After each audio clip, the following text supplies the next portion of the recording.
Nav. Yeah. Hey, Yeah.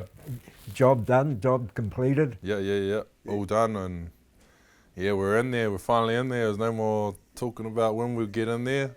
We've finally done it. So yeah, it's been a long road. It's been a long road, but well worth it. Yeah, well worth it. Yeah, a lot of the people don't know in behind the scenes just how hard you have worked because you kept that job and, you know, to try and keep a semblance of normalcy. Yeah.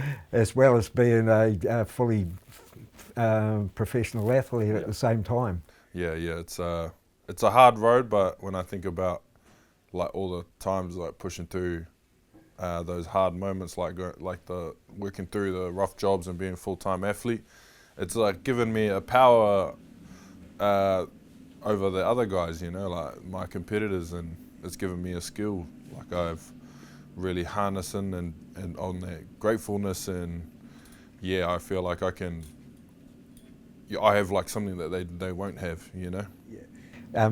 Last time we spoke, just before you left, you'd just got some new sponsors on board and everything, and you know, like that's great, but it's also a little bit more pressure. You know, how did you cope with all that? No, it's I feel like I just need to be myself, and I've had this kind of thing in my dreams for a long time, so I just need to be who I am, and you know, my sponsors are real thankful for that, and you know, and they're just like happy they got on early, you know, because now everyone's trying to get a piece of me. So yeah, I like all my sponsors, I line up well with them, and they're great people to have behind me. So yeah, that's fantastic. Hey, when you were leaving here, the fight had been brought forward, and the weight was a bit of a concern. You talked about it more off camera than you did on. It was a wee bit of a concern. I managed to reach out to the fight dietitian Geordie, and he said I had a pretty good idea on already that I'd done on my own, and he just had me like, I really wanted to make sure that I was on, you know. I reckon I could have made it on my own, but it was actually a whole lot easier with his help and guidance going into that weight cut. And it's a lot different to my usual weight cuts, because they weigh in the morning, and I quite like it because you're not sitting around all day cutting weight and waiting till the weigh-ins. It's like very straight into it, you know. They weigh in at about 8-9 a.m. in the morning. And I'd always wait in the afternoon and had 24-hour rehydration, whereas I think there you're getting like a whole 36 hours to rehydrate, which is a game changer.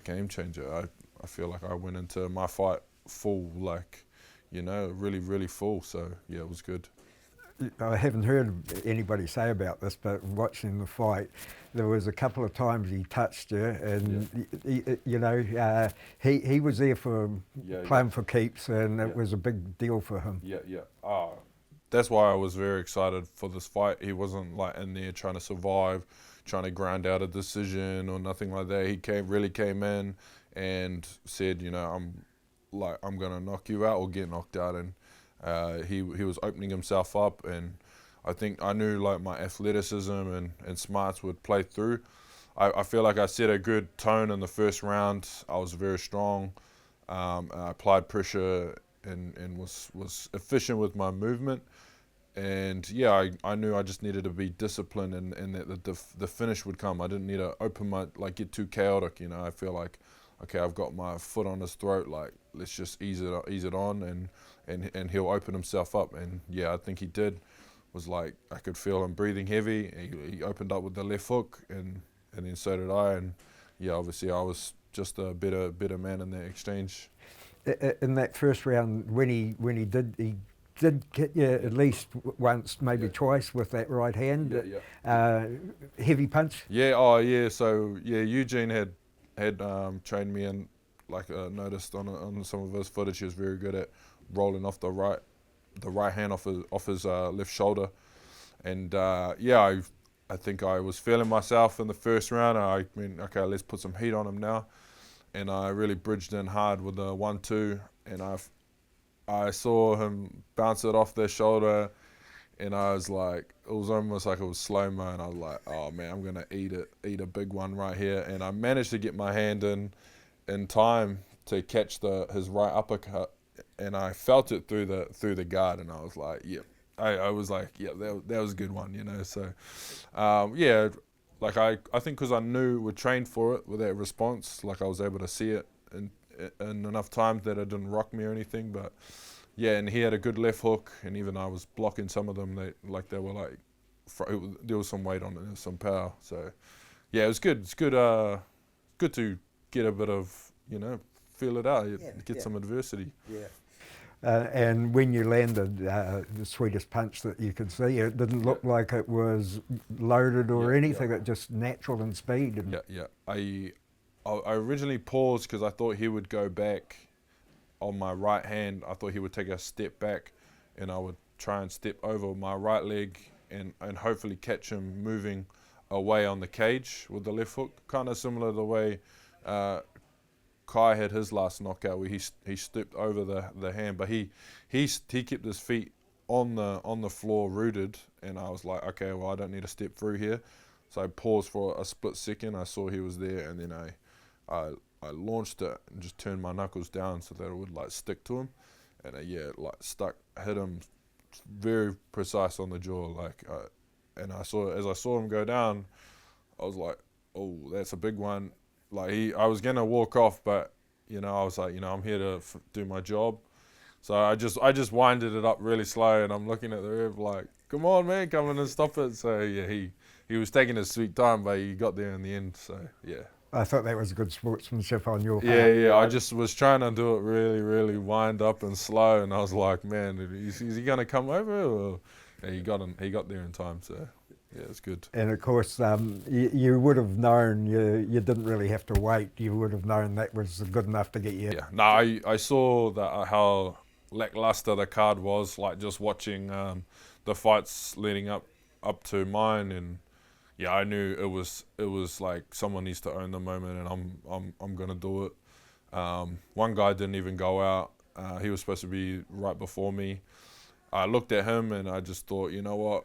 I would rather go out and get knocked out 100 times over, and I'd go out every time, you know, just to like do this, you know. I would rather step foot in that cage and go out on my shield than to not even go out anymore, you know. And people die, they would cut off their arm for that opportunity. So seeing that actually gave me a lot of confidence, and I walked out there like I'm gonna own it. This is my time. Yeah, what was it like there, you know, because we talked to Cam when he went over on his one, and he said just being in the atmosphere, getting gloved up and everything, that was a good experience on its own. Yeah, it's like because it's the contenders, it's like a sub-promotion, it's very like straight to it, glove up, boom, all the promo and stuff, the announcements all being done while you're getting ready to go out. So as soon as you go in, it's just you're very like you're not getting like a sensory overload. You know, you're super hyper focused, and usually for fights like I have to mentally like dial in, block out the noise from the crowd, and just like be focused. But there, I felt like I was just hyper focused there, like I could not see nothing but what was in front of me, and yeah, I like credit that like to being so like zoned in, you know. I felt at peace and composed in there, and yeah, it was just flowing. But of course, that wasn't the end of the story, because when did you find out you've actually got a fight in the UFC this year? Yeah, so yeah, I knew like because of my look and image, like people are gonna start calling my shot, and I'm like happy about that, because I've been wanting people to do that for me for a long time, and now I'm excited to, now I can pick and choose you know, which one I want to go for. So yeah, I think we were in the car on the way home, and Eugene was like, oh, we've already got a fight slid through, and yeah, it's awesome, mate. Like I said to myself, December 2023, I will make the UFC, my UFC debut, 2024. I don't know how and I don't know when, but I know I'm going to do it. And yeah, this is like a crazy breakout year. Like this whole year has just been insane, and yeah, it's time to wrap it up and get some presents for Christmas. So did you have, how much of a break did you have? You just, I know Oh, you're a training freak. pretty much straight away, back straight away.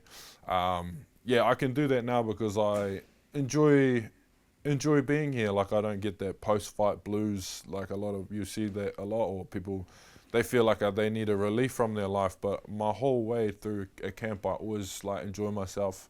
I credit, like a lot of my success to just keeping myself uninjured, and enjoying like every day, my training, enjoy the learning, enjoy everything that I do outside of the gym. So yeah, it's just like a ultimate lifestyle. Like, you learn to love your lifestyle and have balance everywhere. And when you can do that, I find, man, I can just hit levels and just constantly be in the gym. And yeah, come back Saturday and was pretty much, I think I landed on Friday and I was back in the gym Saturday sparring. So yeah, it's awesome. Yeah, a day off is a curse for you. Yeah. Because I especially when I know I'm not injured coming off a fight. It's not like my old kickboxing fights when I come back my legs battered. You know, the MMA guys aren't throwing as many kicks. So yeah, it's good. Hey, that's great. And of course, you fight in December. Yep, December 14, Tampa, Florida. I'll be fighting Tuco Tukos on a UFC fight night. Main event's like yet to be announced, but yeah, my fight is announced, so that's all I'm worried about. Yeah, for sure. Hey, we'll catch you before you go, hopefully. Yeah. And thanks for Awesome, filling Tony. us in. Thank you. Yeah. Thank you. Cheers, Appreciate man. it. Oh, that's great. I was so bloody happy. Everybody in New Zealand was. Everyone was, yeah. I don't know if you saw the video of my dad. He was going crazy. But when I seen that, I like kind of was like, oh, I bet everyone's like that. You know, everyone's going off. So yeah. Everybody hopes for that to happen, but when it does, and it happens like spectacularly, you know, it's just like. Yeah, he was a good dance partner, eh? Like, he was like. Yeah. It's the perfect guy to showcase a good fight. Exactly. Even I feel like even Dana was probably impressed by him, and then impressed by me for closing that out. You know? Even though he's old, he probably get another. Yeah, I think so. I think they might bring him back. Yeah, for sure. Because he's fought a lot better than a lot of the other guys. Yeah, a lot of guys, they try to scrape by and survive, and it's like, you know, we're in the entertainment business as well. A lot of people don't think about that as well. But I do think about those things. And even when you're just trying to grapple and stuff, you gotta realize like what is the more exciting, than the grappling too. So that's what it is. Man, I'm so happy for you. So happy for you.